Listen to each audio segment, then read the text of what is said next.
بسم اللہ الرحمن الرحیم۔ میں صاحبزادہ محمد حامد رضا، چیئرمین سنی اتحاد کونسل، آج ایک انتہائی اہم مسئلے کے اوپر گفتگو کرنا چاہتا ہوں۔ پاکستان تحریک انصاف کے بانی چیئرمین محترم عمران خان صاحب نے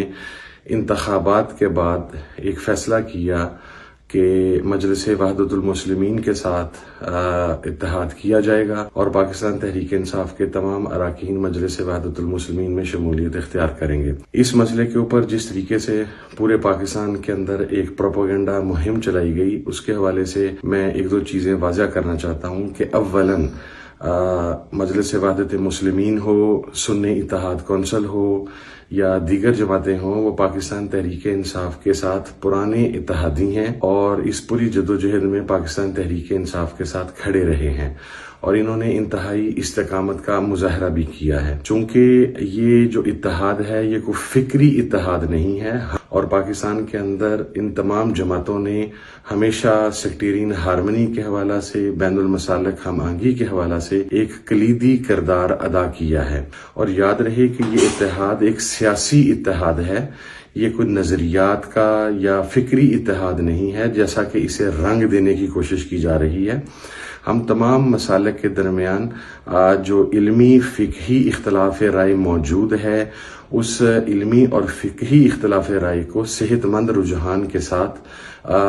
اس کے اوپر عمل پیرا ہونے سے یا اپنے مسلک پر کاربند رہنے کے حوالہ سے بہت کلیئر ہیں۔ اور یہ بات بھی بالکل واضح ہے کہ آپ اپنے مسلک، ہمارے جیسے اکابرین کا یہ کہنا تھا کہ اپنا مسلک چھوڑو نہ اور کسی کا مسلک چھیڑو نہ۔ تو ایک خالصتاً سیاسی اتحاد کو بعض کالعدم مذہبی جماعتوں کی طرف سے سیکٹیرینزم کا رنگ دینا انتہائی افسوسناک مرحلہ ہے اور اس حوالے سے وہ مذہبی جماعتیں جو اس معاملے کو بہت اچھال رہی ہیں یا اس کے اوپر بڑا منفی پروپیگنڈا کر رہی ہیں، ان کی اطلاع کے لیے عرض ہے کہ وہ مذہبی جماعتیں جس وقت MMA کے اندر شامل تھیں تو وہاں پر بھی اہل تشیع کی نمائندگی موجود تھی، وہاں پر اہل دیوبند کی نمائندگی موجود تھی، وہاں پر ہمارے جو سلفی احباب ہیں ان کی نمائندگی موجود تھی اور ہمارے اہل سنت جسے عرف عام میں بریلوی سیگمنٹ کہا جاتا ہے، ان کی نمائندگی بھی وہاں پر موجود تھی اور وہ تمام لوگ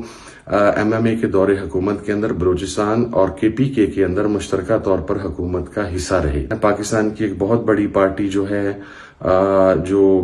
ہمیشہ ایک جسے ماضی کے اندر لیفٹسٹ پارٹی کے طور پر پورٹرے کیا جاتا رہا، اس کی قیادت کا تعلق بھی اہل تشیع سے ہے۔ اسی طریقے سے جو پنجاب کے اس وقت نگران حکومت ہے، اس کے جو سربراہ ہیں ان کا تعلق بھی اہل تشیع سے ہے۔ لیکن وہ لوگ جو اس بات کو اچھال رہے ہیں وہ ان پارٹیوں کی گود میں تو بیٹھے ہوئے ہیں اور وہاں پر انہیں کسی قسم کی مسلکی وابستگی نظر نہیں آتی، اور خصوصاً مسلم لیگ نون کے حوالہ سے کہ ان کے جو مراسم کالعدم جماعتوں کے ساتھ، بینڈ آؤٹ لیٹس کے ساتھ، ان کے ساتھ ان کے طویل پرانے مراسم موجود ہیں اور ابھی بھی 8 فروری کو ہونے والے انتخابات کے اندر بینڈ آؤٹ لیٹس کے افراد کو مسلم لیگ نون کی طرف سے قومی اسمبلی اور صوبائی اسمبلی کے ٹکٹ جاری کیے گئے۔ تو میں یہ سمجھتا ہوں کہ ایک مکمل سیاسی تحریک کو اس طریقے سے سبوتاج کرنا، اس کو نقصان پہنچانے کی کوشش کرنا، یہ سیکٹیرینزم کو پروموٹ کرنے کے مترادف ہے۔ دیوبند مکتبہ فکر کی جماعتیں بھی پاکستان تحریک انصاف کے ساتھ ہیں، ہمارے اہل حدیث مکتبہ فکر کی جماعت بھی پاکستان تحریک انصاف کے ساتھ ہے، ہماری اہل سنت بریلوی سیگمنٹ کی جماعت سنی اتحاد کونسل بھی پاکستان تحریک انصاف کے ساتھ ہے، اور اسی طرح مجلس وحدت مسلمین اہل تشیع کی نمائندہ جماعت ہے، وہ بھی پاکستان تحریک انصاف کے ساتھ ہے۔ تو میں یہ سمجھتا ہوں کہ اس قسم کی سیاسی تحریک کے اندر سیکٹیرینزم کو پروموٹ نہیں کرنا چاہیے اور اس کو شد و مد کے ساتھ رد کرنا چاہیے اور ایسے عناصر کی بھرپور مذمت کرنی چاہیے جو اس حوالہ سے منفی پروپیگنڈا کر کے پاکستان کو دوبارہ 90s کے فرقہ وارانہ ایک متشدد ماحول کے اندر لے جانا چاہتے ہیں۔ تو میری تمام ساتھیوں سے درخواست یہ ہے کہ اس اتحاد کو سیاسی اتحاد ہی سمجھا جائے اور اس کے اوپر کو منفی پروپیگنڈا کرنے سے پرہیز کیا جائے۔